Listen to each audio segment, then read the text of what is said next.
M. Raghu ವಿರುದ್ಧ ಕರ್ನಾಟಕ ರಾಜ್ಯ Malleshwaram police station ಮತ್ತು ಇನ್ನೊಬ್ಬರು ದಂಡ ಪ್ರಕ್ರಿಯಾ ಸಂಹಿತೆಯ 482ನೇ ಪ್ರಕರಣದ ಅಡಿಯಲ್ಲಿ ಕ್ರಿಮಿನಲ್ ಅರ್ಜಿ. ಭಾರತ ದಂಡ ಪ್ರಕ್ರಿಯಾ ಸಂಹಿತೆಯ 34, 420, 120, 465, 471, 511. ಭಾರತ ದಂಡ ಸಂಹಿತೆಯ 34ನೇ ಪ್ರಕರಣದ ಜೊತೆಗೂಡಿದಂತೆ 465, 471, 420, 120 ಬಿ, 511ನೇ ಪ್ರಕರಣದ ಅಡಿಯಲ್ಲಿ ಅರ್ಜಿದಾರರ ಆರೋಪಿತರು ಶಿಕ್ಷಾರ್ಹ ಅಪರಾಧವನ್ನು ಎಸಗಿರುವರೆಂಬ ಆರೋಪದಡಿಯಲ್ಲಿ ಅಧಿವಿಚಾರಣಾ ನ್ಯಾಯಾಲಯದಲ್ಲಿನ ನಡವಳಿಕೆಗಳನ್ನು ರದ್ದುಗೊಳಿಸುವಂತೆ ಕೋರಿ ಸದರಿ ಕ್ರಿಮಿನಲ್ ಅರ್ಜಿ.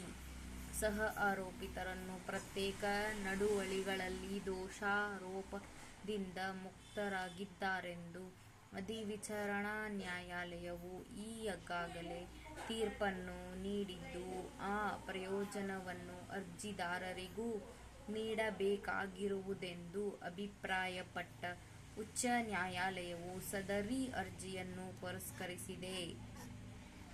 ತೀರ್ಪು: ಈ ಅರ್ಜಿಯಲ್ಲಿ ಭಾರತ ದಂಡ ಪ್ರಕ್ರಿಯಾ ಸಂಹಿತೆಯ 34ನೇ ಪ್ರಕರಣದೊಂದಿಗೆ ಓದಲಾದ 465, 471, 420, 120 ಬಿ, 511ನೇ ಪ್ರಕರಣದ ಅಡಿಯಲ್ಲಿನ ಶಿಕ್ಷಾರ್ಹವಾದ ಅಪರಾಧಗಳಿಗೆ ಬೆಂಗಳೂರಿನ 7ನೇ ಹೆಚ್ಚುವರಿ ಮುಖ್ಯ ಮೆಟ್ರೋಪಾಲಿಟನ್ ಮ್ಯಾಜಿಸ್ಟ್ರೇಟ್ ರವರ ಕಡತದಲ್ಲಿ ಬಾಕಿ ಇರುವ ಮಲ್ಲೇಶ್ವರಂ ಪೊಲೀಸ್ ಠಾಣೆಯಲ್ಲಿ ದಾಖಲು ಮಾಡಲಾದ ಕ್ರಿಮಿನಲ್ ಸಂಖ್ಯೆ 268, 2015ರಲ್ಲಿ ಉದ್ಭವಿಸಿದ ಸಿಸಿ ಸಂಖ್ಯೆ 143/2019ರಲ್ಲಿ 4ನೇ ಆರೋಪಿಯೆಂದು ದೋಷಾರೋಪಣೆ ಮಾಡಲ್ಪಟ್ಟ ಅರ್ಜಿದಾರನ ಮೇಲೆ ಹೇಳಲಾದ ಪ್ರಕರಣದಲ್ಲಿ ತನ್ನ ವಿರುದ್ಧ ಹೂಡಲಾದ ಎಲ್ಲ ಕ್ರಿಮಿನಲ್ ವ್ಯವಹಾರಗಳನ್ನು ರದ್ದುಪಡಿಸಲು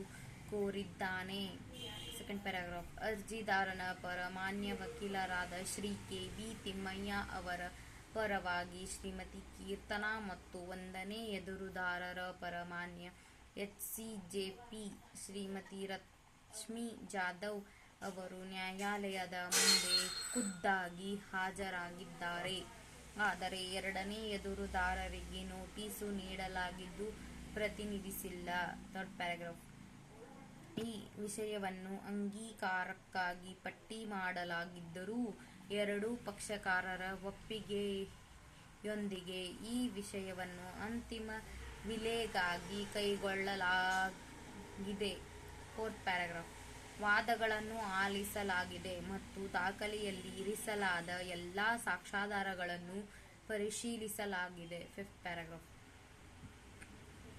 ಮಲ್ಲೇಶ್ವರಂನ ಸಂಪಿಗೆ ರಸ್ತೆಯಲ್ಲಿನ ಕಾಫಿ ಡೇಯಲ್ಲಿ 3 ವ್ಯಕ್ತಿಗಳು ಕಪ್ಪು ಹಣವನ್ನು ಬಿಳಿ ಹಣವನ್ನಾಗಿ ಪರಿವರ್ತಿಸಿ ಆ ಮೊತ್ತದ ಶೇಕಡಾ 20ರಷ್ಟು ಹಣವನ್ನು ಮಧ್ಯವರ್ತಿಗಳಿಗೆ ಹಂಚಲಾಗುತ್ತಿತ್ತೆಂದು, ಆದರೆ ಅದಕ್ಕೂ ಮೊದಲು ಅವರು ಹೇಳಿದ ಖಾತೆಗೆ 2 ಕೋಟಿ ರೂಪಾಯಿಗಳ ಮೊತ್ತವನ್ನು ಠೇವಣಿ ಮಾಡಬೇಕು ಎಂದು ಸೂಚಿಸುತ್ತಿದ್ದಾರೆಂದು ಸುವರ್ಣ ಟಿವಿ ಚಾನೆಲ್ನ ಅಜಿತ್ ಕುಮಾರ್ ಎಂಬುವವರು ತನಗೆ ತಿಳಿಸಿದರೆಂದು 2ನೇ ಎದುರುದಾರರು ದಿನಾಂಕ 4/9/2015ರಂದು ಬೆಳಗ್ಗೆ ಸುಮಾರು 10 ಗಂಟೆಗೆ ಡಿಸಿಪಿಎಫ್ ಆ್ಯಂಡ್ ಎಂ ಸ್ಟ್ಯಾಂಡ್ನಿಂದ ವಿಶ್ವಾಸಾರ್ಹ ಮಾಹಿತಿಯನ್ನು ಪಡೆದಿದ್ದಾರೆ ಎಂದು ಪ್ರಾಸಿಕ್ಯೂಷನ್ ವಾದದಲ್ಲಿ ಪ್ರಕಟವಾಗಿದೆ. ಸದರಿ ವ್ಯಕ್ತಿಗಳ ನಡತೆ ಅನುಮಾನಾಸ್ಪದವಾಗಿದ್ದು, ಸಾರ್ವಜನಿಕರನ್ನು ವಂಚಿಸುವ ಉದ್ದೇಶದಿಂದ ಈ ಕೃತ್ಯವನ್ನು ಎಸಗಿದ್ದಾರೆ. ಅದರಂತೆ ವಾಸ್ತವಾಂಶ ಪತ್ತೆ ಮಾಡಿ ಕಾನೂನು ಕ್ರಮ ಕೈಗೊಳ್ಳುವಂತೆ ಡಿಸಿಪಿ ಅವರು ಎದುರಾದ ಪೊಲೀಸರಿಗೆ ಸೂಚಿಸಿದರು. ಅದರ ಆಧಾರದ ಮೇಲೆ ಎದುರುದಾರ ಪೊಲೀಸರು ತಮ್ಮ ಸಿಬ್ಬಂದಿ ಮತ್ತು ಪಂಚರೊಂದಿಗೆ ಮಲ್ಲೇಶ್ವರಂನ ಕಾಫಿ ಡೇಯಲ್ಲಿ ಮಧ್ಯಾಹ್ನ 12 ಗಂಟೆಗೆ ಸಂಜೆ 5:30 ಗಂಟೆಯ ನಡುವೆ ದಾಳಿ ನಡೆಸಿ ಅರ್ಜಿದಾರರು ಸೇರಿದಂತೆ ಎಲ್ಲ ಆರೋಪಿಗಳನ್ನು ಬಂಧಿಸಿ ಜಪ್ತಿ ಮಹಜರ ಮಾಡಿ 1ರಿಂದ 13ರವರೆಗಿನ ವಸ್ತುಗಳನ್ನು ವಶಪಡಿಸಿಕೊಂಡಿದ್ದಾರೆ. 6 ಪ್ಯಾರಾಗ್ರಾಫ್. ಅಷ್ಟೇ ಅಲ್ಲದೆ ಮೇಲೆ ಹೇಳಲಾದ ಆರೋಪಿಗಳು ತಲೆಮರೆಸಿಕೊಂಡಿರುವ ಆರೋಪಿಗಳಾದ ಅಶ್ವಿನ್ ಮತ್ತು ಶೇಷಾದ್ರಿ ಜೊತೆಗೆ ಕಪ್ಪು ಹಣವನ್ನು ಬಿಳಿ ಹಣವನ್ನಾಗಿ ಪರಿವರ್ತಿಸುವುದಾಗಿ ಆಶ್ವಾಸನೆ ನೀಡಿ ಏಜೆಂಟರ ಮೂಲಕ ಸಾರ್ವಜನಿಕರನ್ನು ವಂಚಿಸುತ್ತಿದ್ದರು ಮತ್ತು ಅದಕ್ಕೆ ಅನುಕೂಲವಾಗುವಂತೆ ನಕಲಿ ದಾಖಲೆಗಳನ್ನು ಸೃಷ್ಟಿಸಿದ್ದರು ಎಂಬುದು ತನಿಖಾ ಪರಿಕರಗಳಲ್ಲಿ ಬಯಲಾಗಿದೆ. ಈ ಅರ್ಜಿದಾರ ಸೇರಿದಂತೆ 5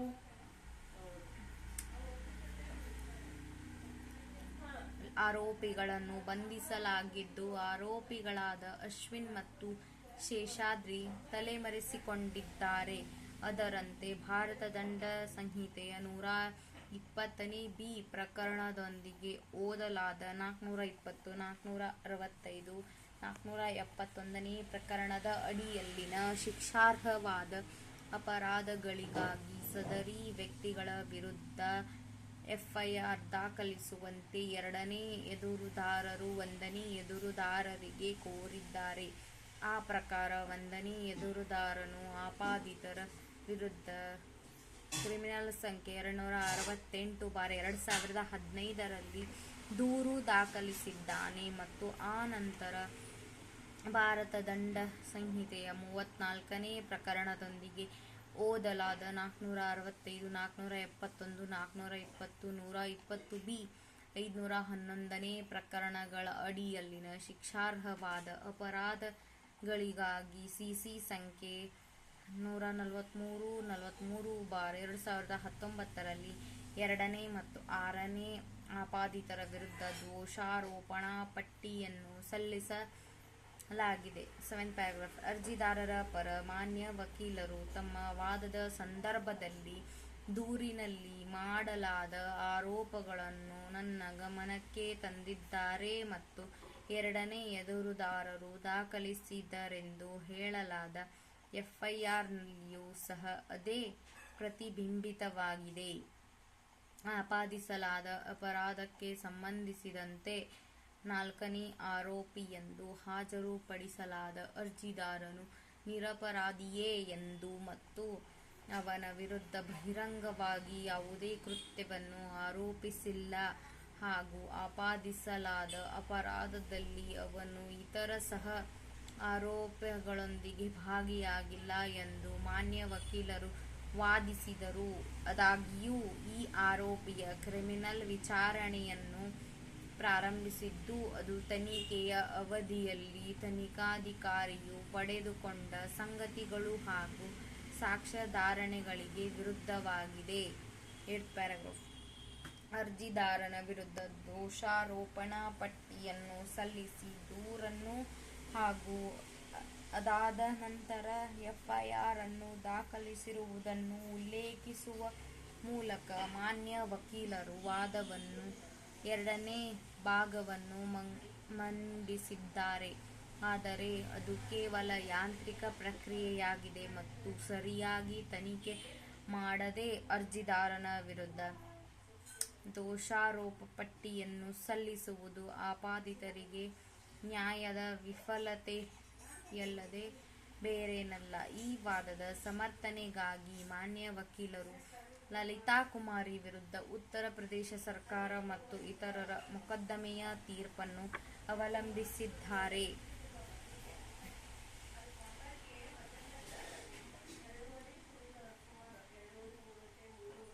ಸದರಿ ನಿಯಮವನ್ನು ಅನುಸರಿಸುವ ಮೂಲಕ ದಂಡ ಪ್ರಕ್ರಿಯಾ ಸಂಹಿತೆಯ 482ನೇ ಪ್ರಕರಣದ ಅಡಿಯಲ್ಲಿ ಅಧಿಕಾರವನ್ನು ಚಲಾಯಿಸುವ ಮೂಲಕ ಈ ಪ್ರಕರಣದಲ್ಲಿ ಮಧ್ಯಪ್ರವೇಶಿಸುವ ಅಗತ್ಯವಿರುತ್ತದೆ. ಅಷ್ಟೇ ಅಲ್ಲದೆ ಅನ್ಯ ಕಾರಣಗಳಿಗಾಗಿ ಮತ್ತು ಅರ್ಜಿದಾರನನ್ನು ಅವಮಾನಿಸುವ ಮತ್ತು ಕಿರುಕುಳ ನೀಡುವ ಉದ್ದೇಶ ಹೊಂದಿರುವ ಕೆಲ ಶತ್ರುಗಳಿಂದ ಪರಿಗಣನೆಗಾಗಿ ಸದರಿ ವಾದವನ್ನು ಹೇರಲಾಗಿದ್ದು ಅದು ಮೇಲ್ನೋಟಕ್ಕೆ ಅನ್ಯಾಯವಾಗಿದೆ ಮತ್ತು ಕಾನೂನುಬಾಹಿರವಾಗಿದೆ ಎಂದು ಸಹ ಮಾನ್ಯ ವಕೀಲರು ವಾದಿಸಿದ್ದಾರೆ. 9. ಕೊನೆಯದಾಗಿ, ನಾಗವ್ವ ಮತ್ತು ಭಜನ್ಲಾಲ್ ಮೊಕದ್ದಮೆಗಳ ಅವಲಂಬನೆಯ ಪ್ರಮಾಣವು ಪ್ರಸ್ತುತ ಪ್ರಕರಣಕ್ಕೆ ಸಂಪೂರ್ಣವಾಗಿ ಅನ್ವಯಿಸುತ್ತದೆ ಎಂದು ಮಾನ್ಯ ವಕೀಲರು ನಿವೇದಿಸಿದ್ದಾರೆ ಮತ್ತು ಸದರಿ ತೀರ್ಪಿನಲ್ಲಿ ಅಪರಾಧದ ವಿಚಾರಣೆಯು ಸ್ಪಷ್ಟವಾಗಿ ನಡೆದಾಗ ಮತ್ತು ಅಥವಾ ಆರೋಪಿಯ ಮೇಲೆ ಪ್ರತೀಕಾರ ತೀರಿಸುವ ಉದ್ದೇಶದಿಂದ ಖಾಸಗಿ ಹಾಗೂ ವೈಯಕ್ತಿಕ ದ್ವೇಷದ ಕಾರಣದಿಂದ ಅವನನ್ನು ದ್ವೇಷಿಸುವ ಉದ್ದೇಶದಿಂದ ದುರುದ್ದೇಶಪೂರ್ವಕವಾಗಿ ವಿಚಾರಣೆಯನ್ನು ನಡೆಸಲಾಗಿರುವಲ್ಲಿ ಎಫ್ಐಆರ್ 1992 SC 604 ಎಂದು ಅಭಿಪ್ರಾಯಪಡಲಾಗಿದೆ. 10 ಆದ್ದರಿಂದ ಈ ಅರ್ಜಿಯಲ್ಲಿ ಮಂಡಿಸಲಾದ ಅಪರಾಧಗಳನ್ನು ಪರಿಗಣಿಸಿ ಮತ್ತು ಅದರ ಪರಿಣಾಮವಾಗಿ ಅರ್ಜಿಯನ್ನು ಅನುಮತಿಸುವಂತೆ ಕೋರಿ ಕ್ರಿಮಿನಲ್ ಸಂಖ್ಯೆ 268/2015 ರಲ್ಲಿ ಮತ್ತು ಮೇಲೆ ಹೇಳಲಾದ ಸಿಸಿ ಸಂಖ್ಯೆಯಲ್ಲಿನ ಸಹ ಆರೋಪಿಗಳಲ್ಲಿಯೂ ಸಹ ಉದ್ಭವಿಸಿದ ಸಿಸಿ ಸಂಖ್ಯೆ 143/2019 ರಲ್ಲಿ ಆರೋಪಿಗಳ ವಿರುದ್ಧ ಹೂಡಲಾದ ಎಲ್ಲ ಕ್ರಿಮಿನಲ್ ಮೊಕದ್ದಮೆಗಳನ್ನು ರದ್ದುಪಡಿಸುವಂತೆ ಕೋರಿ ಅಧಿವಿಚಾರಣಾ ನ್ಯಾಯಾಲಯವು ದಿನಾಂಕ 14/2/2020 ಸಿಸಿ ಸಂಖ್ಯೆ 143/2019 ರಲ್ಲಿ ತೀರ್ಪು ನೀಡಿದೆ.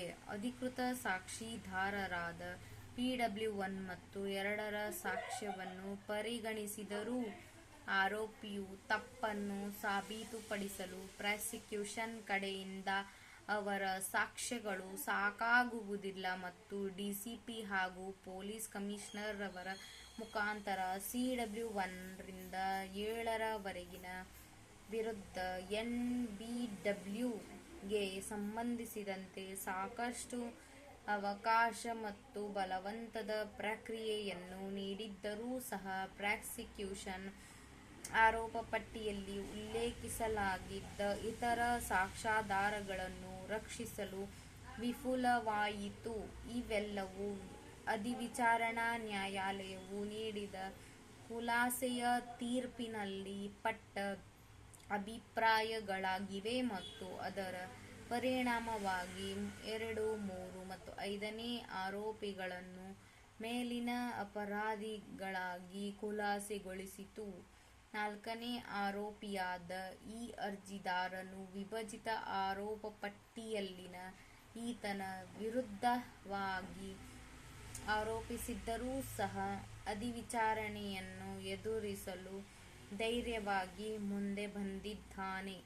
ಆದರೆ ಸದರಿ ಸಹ ಆರೋಪಿಗಳ ತಪ್ಪನ್ನು ಸಾಬೀತುಪಡಿಸಲು ಪ್ರಾಸಿಕ್ಯೂಷನ್ ಒಮ್ಮೆ ವಿಫಲವಾದರೆ ಖುಲಾಸೆಯ ತೀರ್ಪಿನ ಪ್ರಯೋಜನವನ್ನು ಈ ಅರ್ಜಿದಾರನಿಗೆ ನೀಡಬೇಕಾಗಿದ್ದು ಅದು ನಿಶ್ಚಿತವಾಗಿರದಿದ್ದಲ್ಲಿ ಅದು ಅರ್ಜಿದಾರನು ತನ್ನ ವಿರುದ್ಧ ಮಾಡಲಾದ ಆರೋಪಗಳ ಗುರುತಾಗಿರುವುದರಿಂದ ಅವನಿಗೆ ಅನ್ಯಾಯವಾಗುತ್ತದೆ.